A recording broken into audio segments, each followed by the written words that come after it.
we ready? Are we live? Hello, everyone. Thank you so much for joining and participating in HandyCon 2024. My name is Vita Ridgway, a proud Handshake enthusiast, a member of the community, TLD holder, and also holder of the token. And we have some very distinguished guests with us here today, and they're all going to take a moment and introduce themselves. How about we start with Marcus and then go around? Yeah. Hey, hi, everybody. I'm Marcus Andrews, aka When Airdrop, the founder of iHeart Domains. I do Web3 domain and digital ID education, business development. Been in the space for a few years. Of course, I got introduced to Handshake a couple of years ago, and it kind of turned on the entrepreneurial bug as far as, and actually turn on the desire to want to educate. So happy to be here. Thank you. Nicholas? Hey everyone, Nick Grant. So actually my day job, I'm a cybersecurity analyst, so kind of fill with that, the whole blockchain and then, privacy and all. So really got interested in this. Was actually saw like the ETH domains that were going on on OpenSea, and then I found Handshake, and I was like, this is awesome, exactly what I prefer. And then I just had fun, making names that were just like, what's funny, and then buying stuff. So glad to be here. Roy? Hey, good evening, good morning, wherever you guys are all over the world. Yeah, happy to be here. I'm a community member. I work in oil field as a geologist. I've been in this space for a while. So I just talk random shit. I talk about my stuff, like whatever I feel right. So with Handshake, yeah, I saw a opportunity like where, yeah, it is like a freedom tech. So that got me hooked to it, a Handshake. And from that day onwards, I've been part of the community. Awesome. Last but not least, Alex. Hey everyone, I'm Alex, product designer with a passion to bring concepts to life, I guess. And I'm working at Namebase trying to improve the user experience for Handshake. So yeah, excited to talk with all of you guys. Awesome. Well, thank you so much, gentlemen. And here today in this session, the subject matter is scaling Handshake and basically how to bring more people to the platform and, our collective thoughts about how to do that. And I think we want to kind of talk a little bit about maybe some of what we think the problem areas are, and then we will also hopefully get to some solutions. I think that we all agree that there needs to be building as well as marketing. We are all, very keen on the protocol as opposed to, some of the options out there. I think that for the most part, we think that Handshake is superior in that area. But how do we share and convey that with the rest of the world in a way that moves people to action? I think that is kind of like what we want to talk about today. So maybe we can start with Alex around some of your thoughts on that.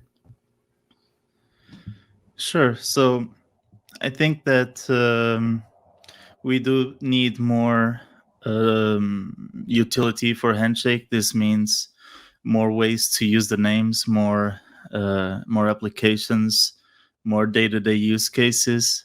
I did have a chat with a friend at Namecheap the other day, and he was saying like, even though he's at Namecheap, he's like, you know what? Most people just go on social media, and most of the people just don't even search domains anymore. And this is part of the reason why I believe that using your domain as your ID will be one of the main use cases for Handshake, like ENS is doing as well. And I believe that Handshake can help resolve that. And we are seeing this little by little through applications like resolving wallet addresses on Optimism, which HNS-ID, which was built by Namecheap, Base, is doing very, very well. And applications like LoadPipe and my wife's project USwap, which is also resolving Handshake domains. One of the things I like to do as well is try to look at what other chains or other projects are doing as inspiration.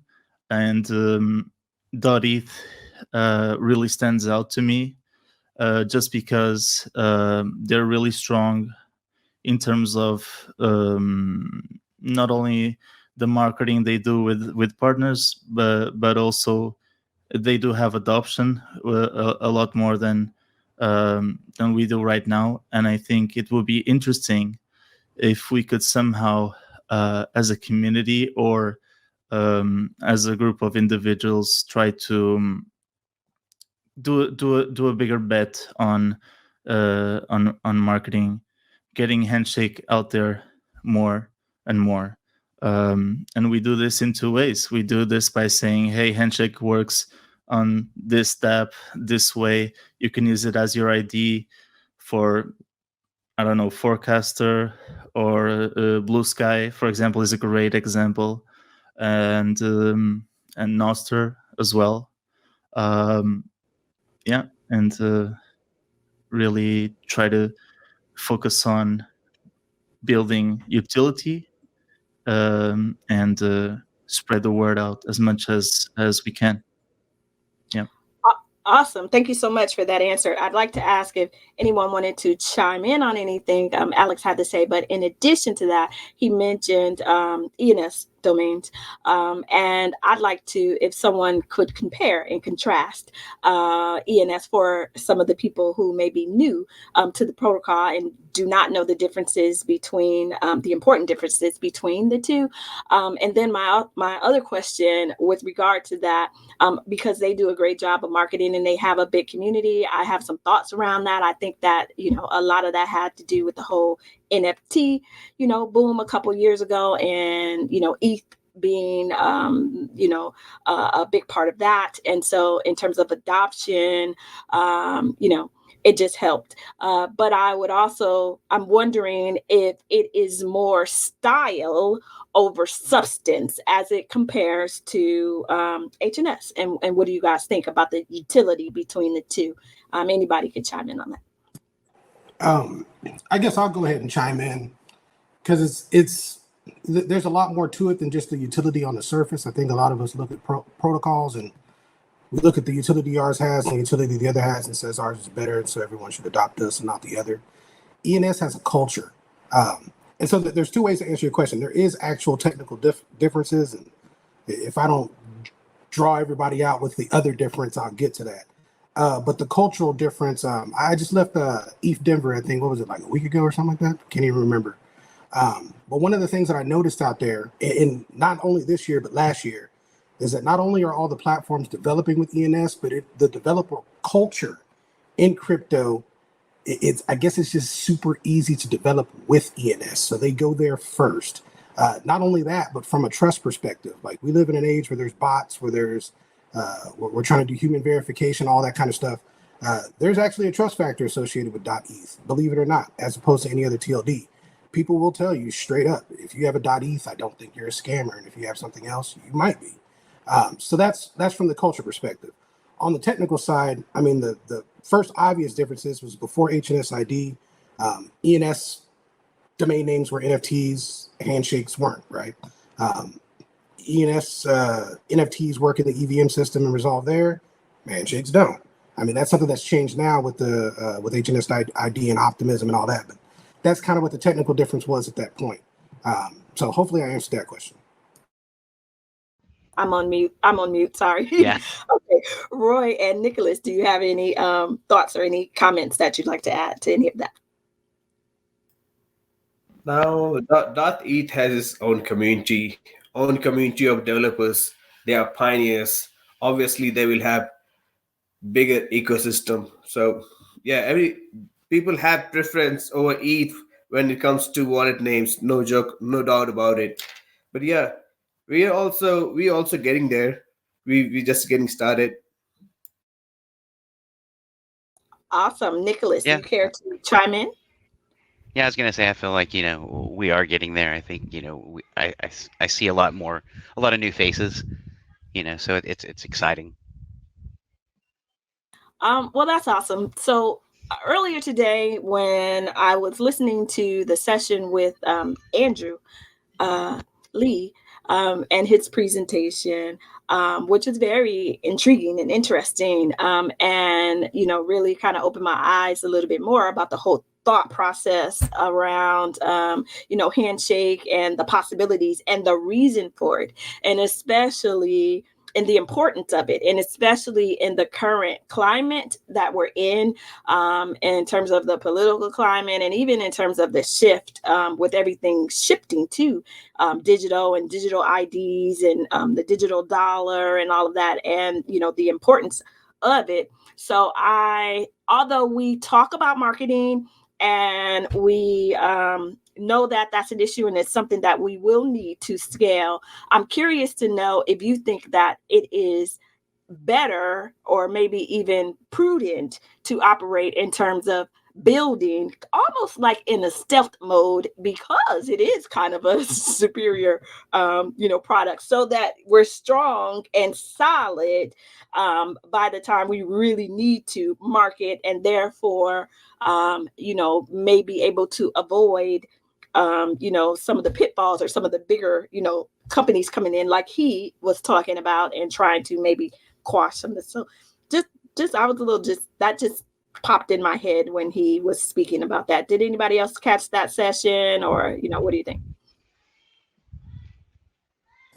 I didn't catch the session, but just chiming in on what you're mentioning as far as, what should come first or what should have precedence or priority. From the outside look, and I'm on the inside and the outside, right? I'm on the outside of the whole space because I'm neutral and I take everybody, for their value, but I'm on the inside because I'm obviously a part of the community. From the outside looking in, I think there's a little bit of maybe pride that makes us want to be the exception and not follow the rule.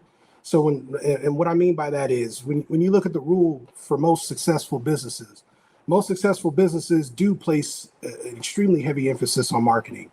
Some even do so without product development. They do so to raise funds, and then they develop the product afterwards. They do so to build hype and maybe even develop along that lines. But that's usually the rule. And that's what I'm saying. Look at most successful projects in any industry. Now, obviously, we have exceptions. The regular internet, it did its own thing, right? Several other things that are movements, they take off with their own momentum. Then we tried that, right? So my answer to that question is, I think both prior to the platform launching, marketing would have been an extremely, important thing to embark on, but especially now since we've, it's kind of been a few years, right? And the movement needs a push, right? So now at this point, to still continuously say we need to develop something out before people will come, I don't know if that's necessarily true. I think we need to send out, a flashlight, a bat signal, something to let people know we're here. So I would say marketing is a priority at the moment. Absolutely. Thank you. And Mike chimed in the chat that Alex should speak about the ease of HNS ID integration with US swap, and that he's very excited about that. So maybe you could talk a little bit more about that, because we're talking about, different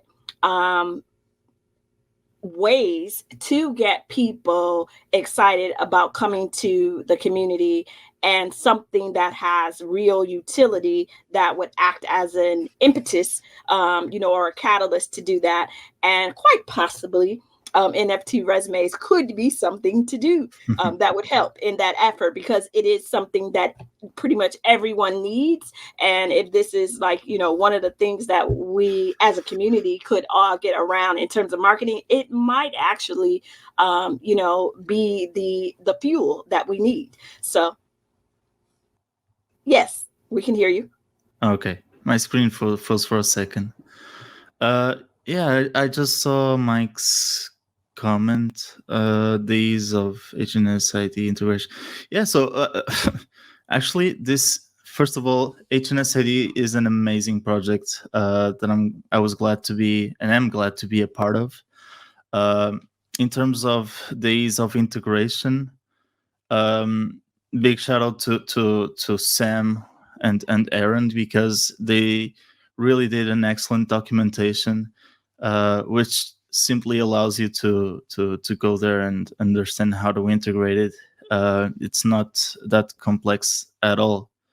You just need to point your wallet to the resolver contract, and it should resolve your HNS.id names on Optimism mainnet.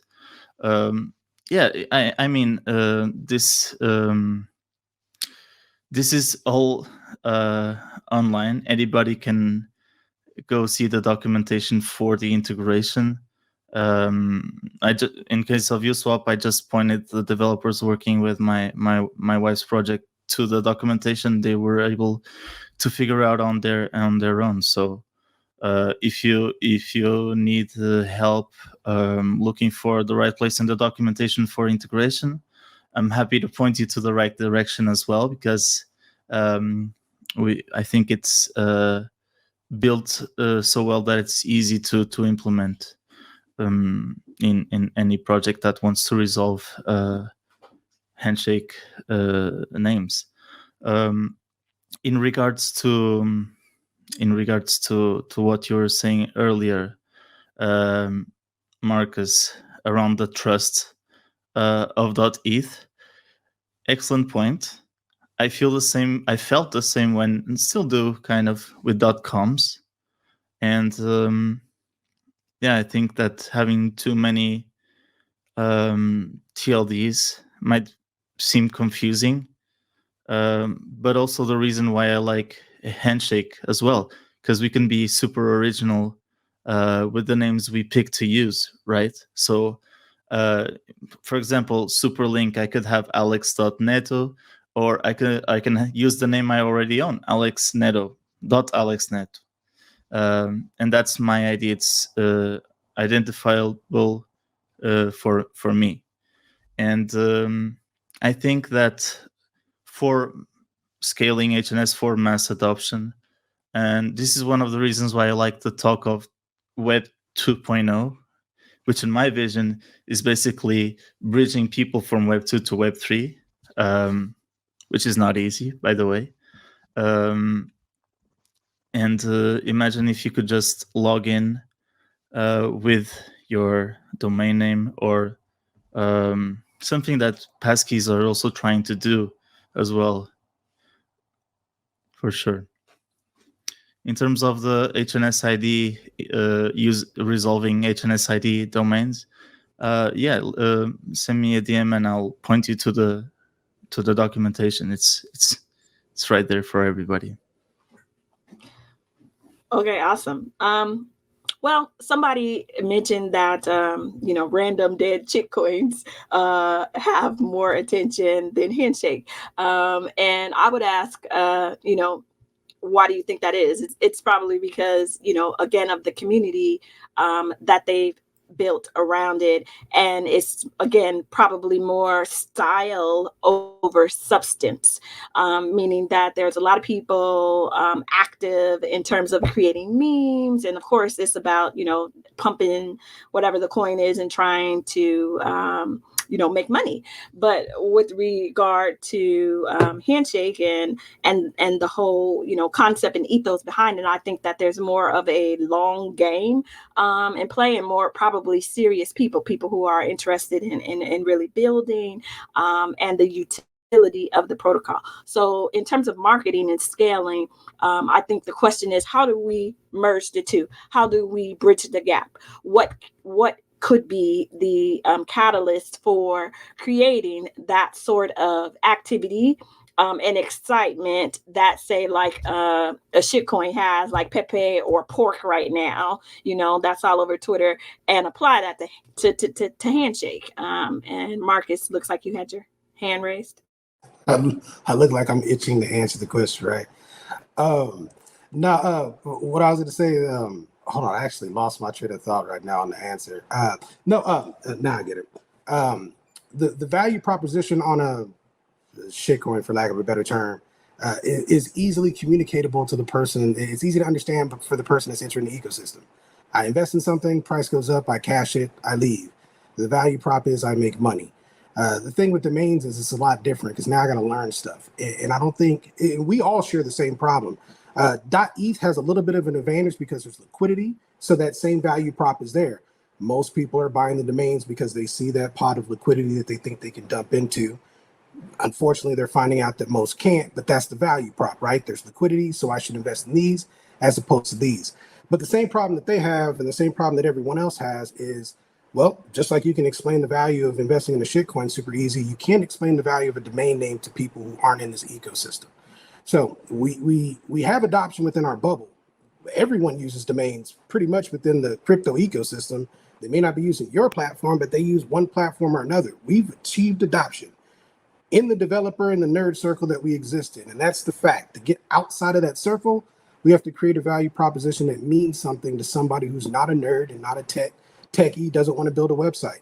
And flipping it for money. I mean, you guys had plenty of attention in the group when the token was pumping, right? I mean, it's really easy to see the kind of things that bring people in. Now, I'm not necessarily saying we got to draw people in with the prospect of being able to make a bunch of money, but we have to figure out what's attractive to people. Like I said, what's attractive to kids, what's attractive to people who are using social media, what's easy to communicate to people that they can say, okay, yeah, I want to do that. And I know I need this thing to do that, and I'm going to go get it. Awesome. Anybody else have any thoughts on that? Yeah. So I still feel people don't understand what HNS is. Like, it's just not wallet names. It's just not website. So many things. So today, Chad was saying Web4, it's not laughable, it's right. So blockchain companies, they have like a Web2 domain name under ICANN. They need their regular communication.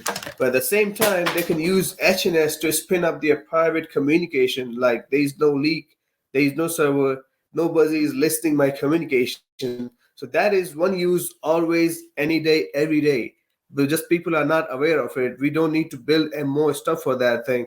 Like big companies like State Farm and those companies, they spend like billions on their communication every year.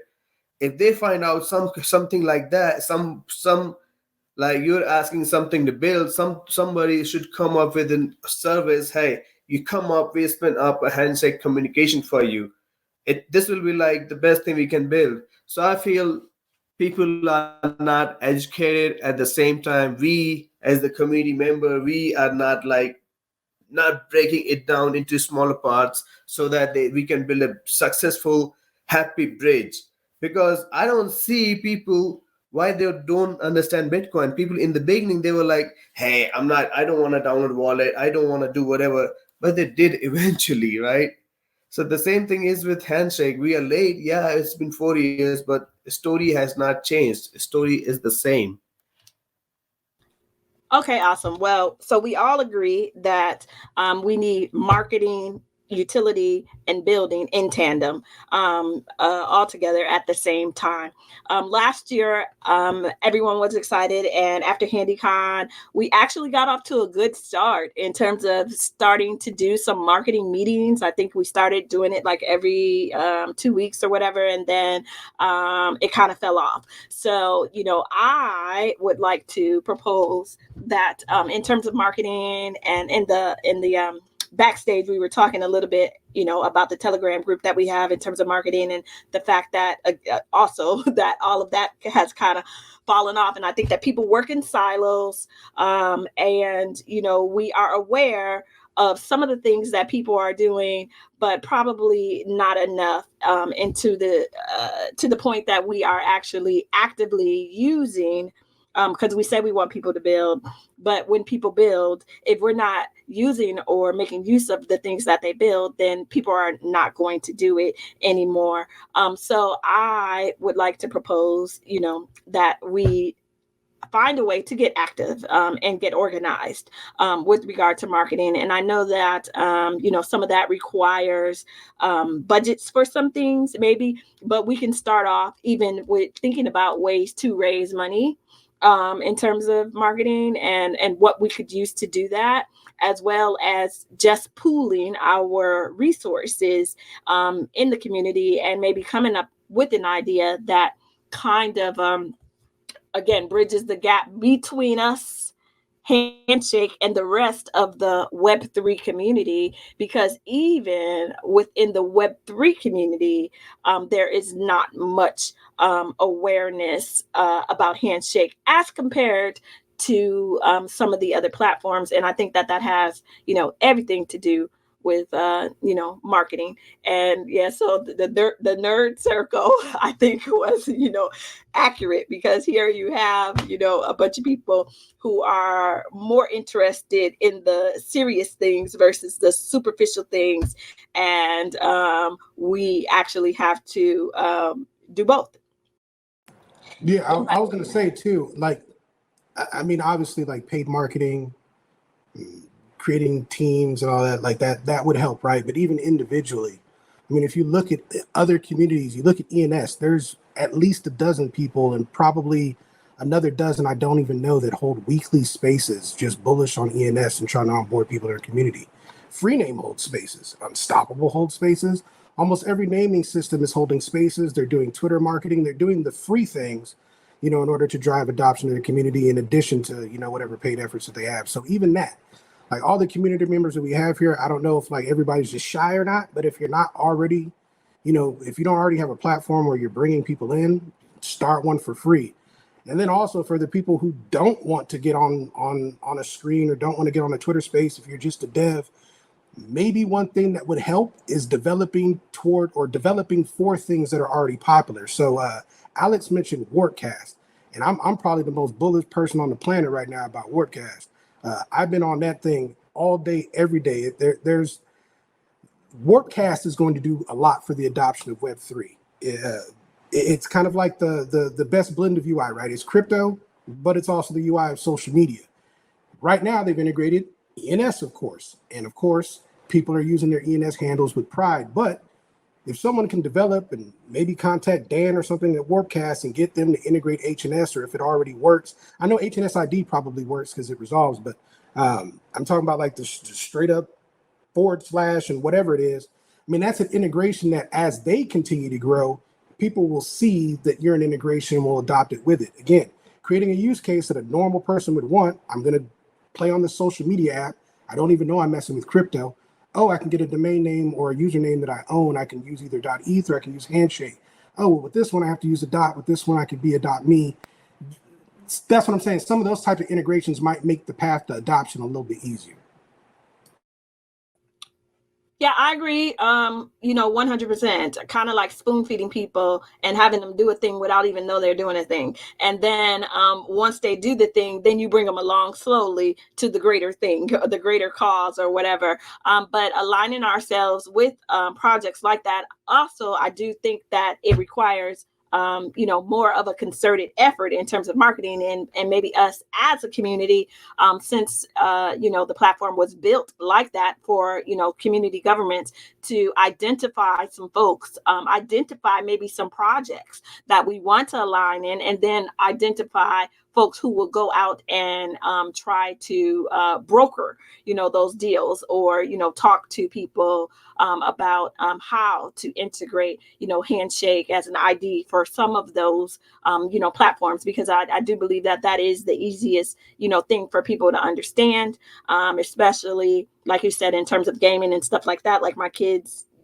forever had their namer tags, but now what if you have your namer tag and you own it? So you put it on top of there that it's interoperable. You can move it from this platform to this platform. You own your data. It's on the blockchain. It's immutable. It's all that. So those are some of the, the factors that would make it attractive or be something new for these folks who are used to being able to use their names and who covet, those names or whatever, but now to be able to secure it on a different level, I think would be attractive. But again, how do we start? What do we do? What are the action steps that we take, and who's going to do it? I mean, on my end, I'll do a dolo until there is a group. I was also going to mention too, like TikTok being banned for some people is going to suck. For me, it's bullish because A, where are they going to go? And B, what is their pain point that they now have? And we have an opportunity to solve that. I'm hoping they all go to WordCast, and I'm hoping that we can solve the pain point with immutable ownable ID and content. Awesome. Well, I don't know how much time we have left, but maybe we should take some questions. I don't know if I know how to put it on the screen, but we have a question. Oh, there you go. Thank you. All right. So we have a question from Alex. Some say that owning your domain will allow you to port your network from platform to platform, forcing platforms to compete with each other on features instead of being gatekeepers of users of networks. I think that's kind of what we were just talking about. Do you think that this is enough to motivate users? Oh, wow. So I think that's kind of what we're talking about. Yeah, that is cool, but right now the thing is users are not ready for this thing. They be like, what are you talking about? It's hard to make them understand. So for folks who, for instance, if you play Xbox and you play PlayStation, but you have your name on Xbox and your name is different on the PlayStation Network or something like that, being able to offer something or integrate with these programs where you could be consistent because you own the name, you don't think that that would be something that's easy to understand? For folks who have literally, grown up on gaming and where their names are, very important to them, and some even monetize them. I actually think that might be an easy use case, something that people could wrap their heads around. And not only that, but the generation that we need in terms of growing this thing and scaling it.